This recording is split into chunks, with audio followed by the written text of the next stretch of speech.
I'm now going to talk about the Grays Town Investment Plan. As Gerard introduced, my name's Justin Thomas and I'm the chair of the Towns Fund Board for Grays. The Towns Fund, for those that don't know, is a government initiative that identified 100 towns across the UK that would benefit from a government grant of around £20 million each, specifically to drive forward long-term growth in the town. And each Town Fund Board had to submit a bid for that grant. The board comprises a broad mix of people from the public and private sectors, all of whom have got various interests in and around Grays. For my part, as Gerard introduced, I'm the Director of Development at NewRiver REIT, which is the company that owns the Grays shopping centre. So in January 2020, the Towns Fund Board for Grays first met to consider a wide range of projects in and around the centre of Grays, and to choose a combination of projects that it was felt would make a lasting difference for the Grays community.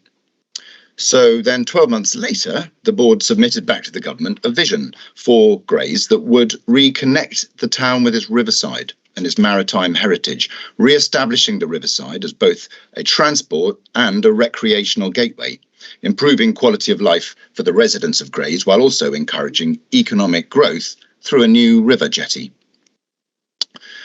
That bid was successful, and in December last year, the government awarded £19.9 million worth of grant funding to Grays to carry out the investment plan. So this slide, which hopefully you can see here in front of you, shows in colour the areas proposed for the investment set against a black and white background of Grays. So you can see that we're talking about a really significant area within just the outside of the town centre. The vision breaks down into 5 different projects comprising an improved route connecting the town centre and the riverside coming down past the college, enhancements to the leisure destinations at Kilvert's Field and Grays Beach Riverside Park, Grays Riverfront and the Grays Beach itself, a new riverside activities centre and a new Grays Town Jetty. The exact locations for the activities centre and the jetty have still got to be decided upon because there are many factors to take into account, such as the existing community groups that use these areas. The proposed Riverside Activities Centre will provide a brand new community facility to encourage and facilitate positive health and well-being through active riverside activities such as canoeing, kayaking, paddleboarding, as well as providing a multifunctional leisure space. And importantly, it will act as a focal point for the town to interact again with the river. If we look at an aerial photo of the site, you can see the scale of the area in question, which has the potential to be of so much more value to the town and its residents than it's currently being used for. You can see on this aerial photo just how much space there is on the riverside of the flood defence, which is over 1.5 acres, and which was in Victorian times referred to as the Grays Beach. This is a Victorian photo, and you can see how popular it was as a recreational area. So the intention is to bring that area back into being a really well-used part of the town for leisure, recreation and riverside activities. Today, as you'll know, the area looks a little bit more like this. But with a little bit of help, the big picture vision is to make it more look like this. Now, that is perhaps a slightly optimistic view of the colour of the Thames floating past Grays, but that is the broad concept, the vision to reanimate it, reactivate this space and create a real hub of riverside amenity for the town centre. Back to the main slide. This is the view looking west towards the yacht club. And another challenge for the engineers is where we will put the jetty, the proposed new jetty, which is going to be coming in on the riverfront here. Discussions have been held with the Thames Clipper Service and obviously the yacht club as well. Thames Clipper Service have confirmed they would operate a new ferry service from Grays, but its location needs careful consideration because you've got to take into account factors such as the tide, sweep of the river, and the existing yacht club moorings and the access for the yacht club. But the jetty would open up again that public access and that public interaction with the river. A new jetty for Grays would not only provide that new means of sustainable transport to and from the town, but it would also provide a popular route to the proposed London resort on the other side of the river.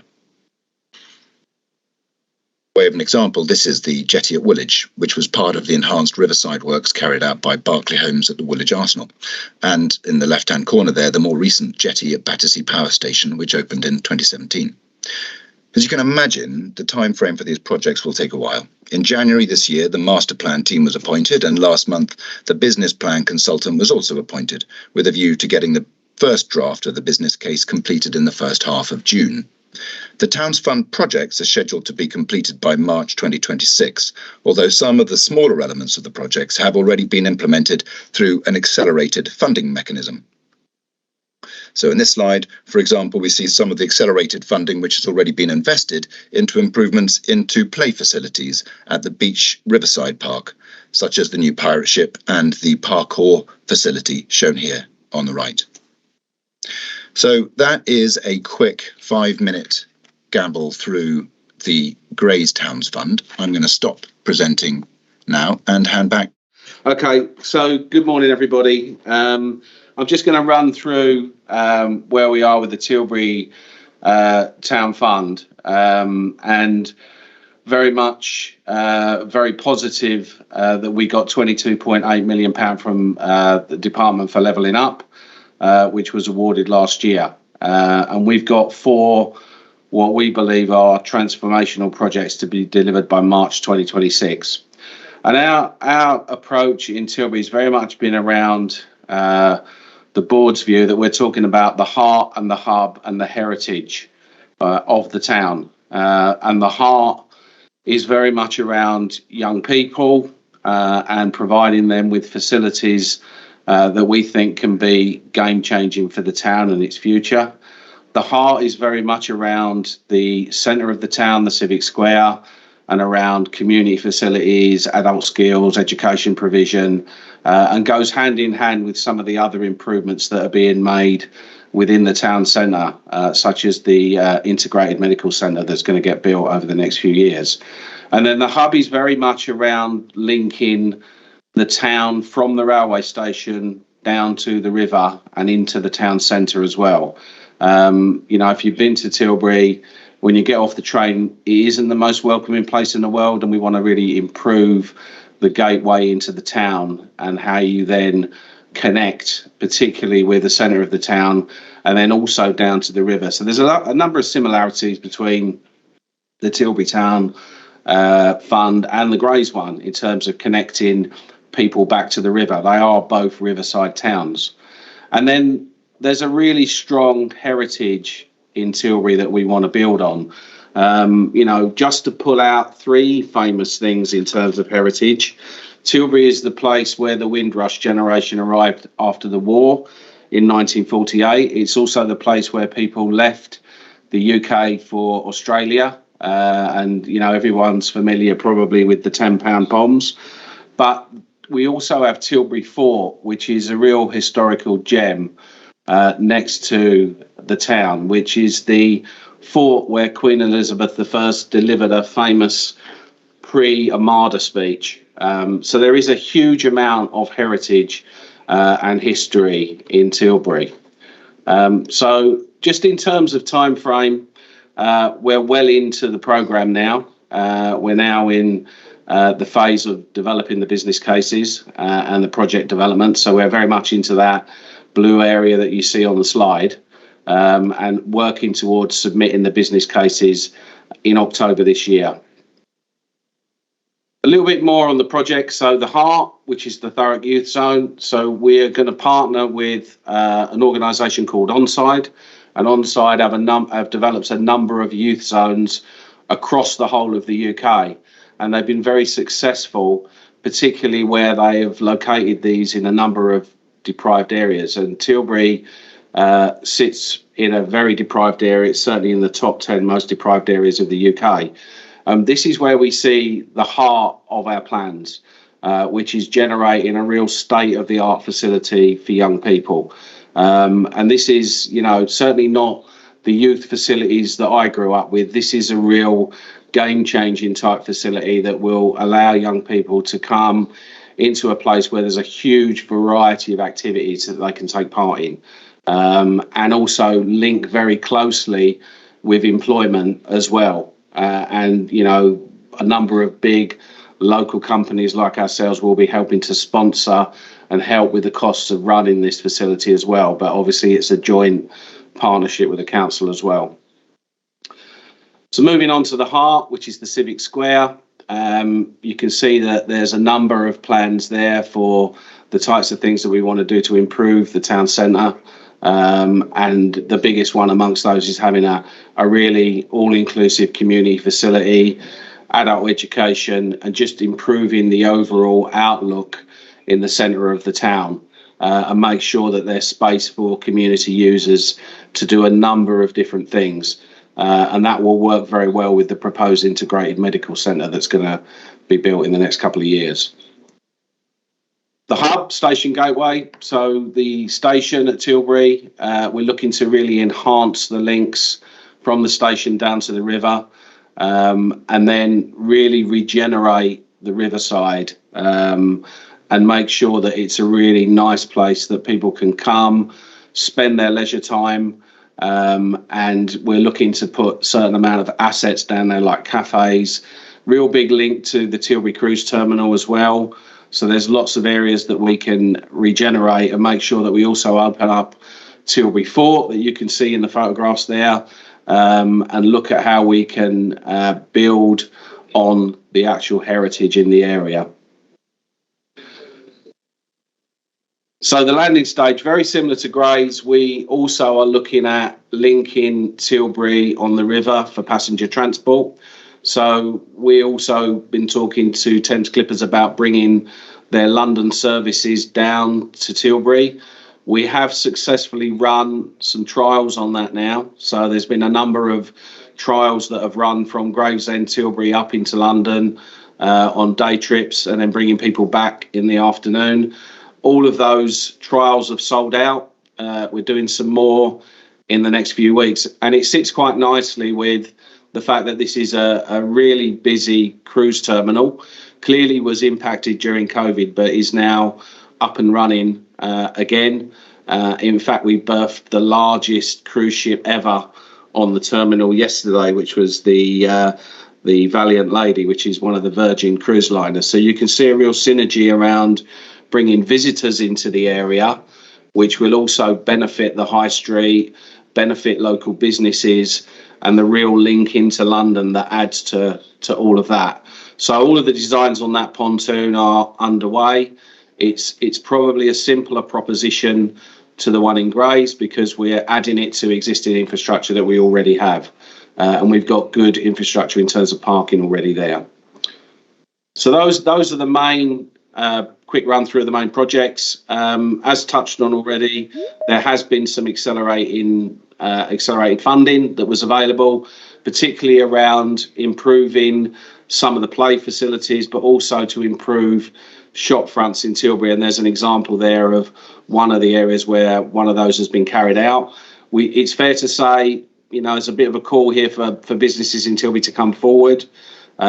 We do still have funding for at least 30 more businesses, and we want to try and encourage people to come forward and spend that money. It's there, it's available. We've only given grant funding to 9 businesses so far. So we think this is a good way of transforming certainly appearances of some of the smaller businesses in Tilbury. So if anybody is interested in that, please come forward, and you can see the contact details there.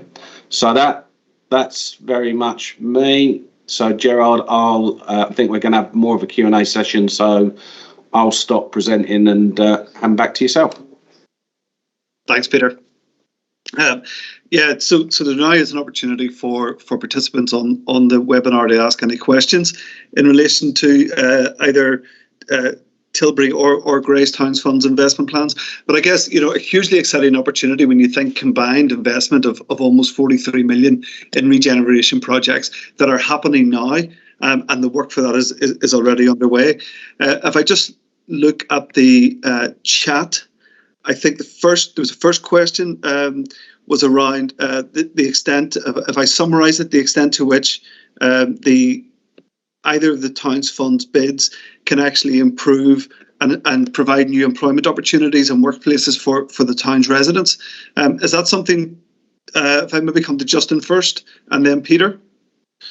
Yeah, thanks, Gerard. And I just did actually tap a response back to Shmuel on that, just to because it was his question about the creation of improved amenity for lower demographic socioeconomic groups, as well as creating new employment opportunities and workplaces. I think the principal direction that the Grays Towns Fund is taking is to improve an existing facility that Grays has, but that is effectively under delivering, which is a huge great amenity space, which is there and available for local residents of all economic groups, but actually it is probably most benefit to those of the lower socioeconomic groups, because it's free public open space on the edge of the river. And but the idea is that by building up the appeal and the attractiveness and the purpose of that riverside amenity space, it will not only benefit those who are already living in the town, but also it will improve the appeal to visitors to come into the town and actually come from further afield to enjoy those facilities and that space, which of course brings with it that potential for economic growth. As for Tilbury, we see the potential of the London resort on the other side of the river, if that does evolve, to have connectivity to that as well through a new jetty to actually be part of that economic growth. And of course, if that happens, then of course Grays would benefit from employment through that, as well as a number of places. So it hopefully that answers your question. Yeah, thanks, Justin. Peter, anything to add to that from a Tilbury perspective? Yeah, I mean, I think Tilbury's very similar. I think, probably one of the things that I would add to that is, if you look at something like the on-site facility, for example, that's going to employ by itself 40 people. The policy of on-site is to employ local people. So that's employing local people to work with young people in the town and wider Thurrock. Probably one of the things to touch on with the on-site facility is it's not purely a Tilbury facility. It obviously will benefit Tilbury because it's there, but the idea is to attract young people from all over Thurrock to utilise those facilities and give them opportunities across a different variety of areas. So that in itself will be a reasonable employer. But I do think it is about as we regenerate the town and we're able to bring more visitors in and improve the transportation links, particularly with the river, that in itself will drive employment opportunities and bring more wealth into the town. If you can imagine, if we've enhanced that entire area, at the moment it's fair to say that most cruise passengers don't go into Tilbury, but if you arrive there, again, it's not the most inviting place to arrive on the riverside there. So I think improving the ability to link into London, all of that will, I think, make sure that people stay in the area when they arrive, and that will generate more wealth, that will generate more jobs. Thanks, Peter. And presumably, actually, as part of the investment, for almost £43 million is a colossal amount of money in terms of being investing in two towns.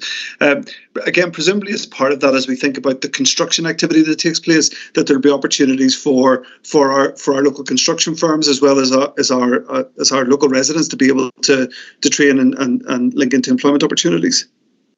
Yeah, I'm happy to answer that one, Gerard, because we're a big local employer as well, and when we do construction, and certainly the construction that we're going to do under the Tilbury Town Board, we've spoken to local, and we'll certainly speak to local businesses that can carry out most of that work. We'd want to keep that work locally. That, as again, you're quite right, that again also adds to better employment opportunities as well. We ourselves as a business do that. On big projects, we will try to use local businesses or encourage our main contractor to use local businesses to do some of the work. So that is definitely another area that will generate that type of business. And probably a good example of that is it's intended that the pontoon for Tilbury is most likely going to be built in Tilbury by a local company, hopefully. So again, that will be a good example of where we're giving business to local employers and generating local employment opportunities. Okay, thanks, Peter. Yeah, and Gerard, I would echo what Peter says. That absolutely, our intent would be to make sure that local contracts are placed with local operators, and employing locally as well. So it just does follow as part of the whole Towns Fund ethos. Yeah, no, thanks, Justin. I'm just looking at the chat. I don't see any other questions, and I think that probably brings us. Oh, sorry. There's one question that's just come in, and this, Peter's probably one for you. Actually, will there be an opportunity for local youth organisations to work closely with Onside, and if so, who's the main point of contact? Is that one for Kevin or Peter to pick up? Could be probably Kevin in terms of the contact, but definitely, and I suppose picking up on the point that was made on the first presentation, which I found very interesting. We have asked young people what they want, which is probably the most important thing, because it is their facility, and we're about to arrange. And this is where it's useful probably to touch base with Kevin. We are about to arrange a coach trip to one of the on-site facilities, and we are encouraging a number of different groups to join us on that coach trip, so they get to see what one of these facilities looks like that is operating currently. And we're also looking for the youth council to join that, for example. So yes, happy to. It's really important that we stress this is a Thurrock facility, not just the Tilbury facility. It will benefit, hopefully we'll have people coming from all over Thurrock to use it. So yes, happy that we are engaging everywhere on that. Okay, thanks, Peter. And to Richard, who's put the question in the chat, Richard, we'll take that offline and come back to you very specifically with a main point of contact, and linking into those trips that Peter just referred to. So I don't see any other questions in the chat just now. So I think that brings us to the end of the formal presentations this morning. Thank you to Justin and Peter for that.